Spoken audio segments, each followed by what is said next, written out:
एक घने जंगल में एक छोटा सा पेड़ था। उस पेड़ की सबसे ऊंची डाल पर एक प्यारी सी गौरैया अपने दो छोटे बच्चों के साथ रहती थी।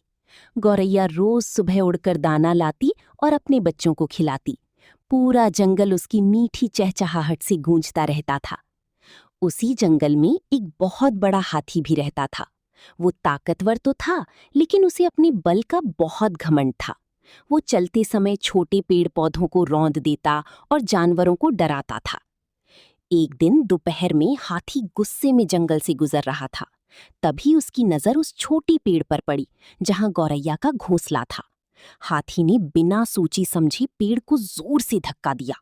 पेड़ हिल गया और गौरैया का घोंसला नीचे गिर पड़ा। उसके छोटे बच्चे घायल हो गए। गौरैया जोर जोर से रोने लगी। उसने हाथी से कहा, तुम इतनी बड़ी होकर भी छोटे और कमजोर जीवों का दर्द नहीं समझती। लेकिन हाथी हंसता हुआ वहां से चला गया। गौरैया बहुत दुखी हुई, पर उसने हार नहीं मानी। वो अपने दोस्तों के पास गई। उसका दोस्त कठफोड़वा, मधुमक्खी और मेंढक उसकी मदद के लिए तैयार हो गई। अगले दिन जब हाथी तालाब की ओर जा रहा था, तब मधुमक्खियां उसके कानों के पास जोर जोर से भिनभिनाने लगीं। हाथी परेशान होकर अपनी आंखें बंद करने लगा। तभी कठफोड़वे ने आकर उसकी आंखों के पास चोंच मार दी। हाथी डर गया और इधर उधर भागने लगा। उधर मेंढक दलदल के पास जोर जोर से टर्र टर्र करने लगा।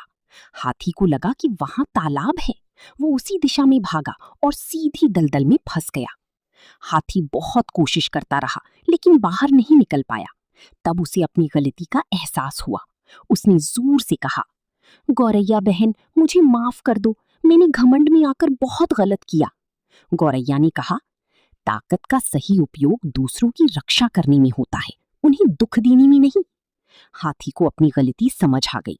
उस दिन के बाद वो जंगल की सभी छोटी बड़ी जानवरों के साथ प्यार से रहने लगा। शिक्षा, कभी भी अपनी ताकत पर घमंड नहीं करना चाहिए। छोटे मिलकर बड़ी सी बड़ी घमंडी को भी सबक सिखा सकती हैं।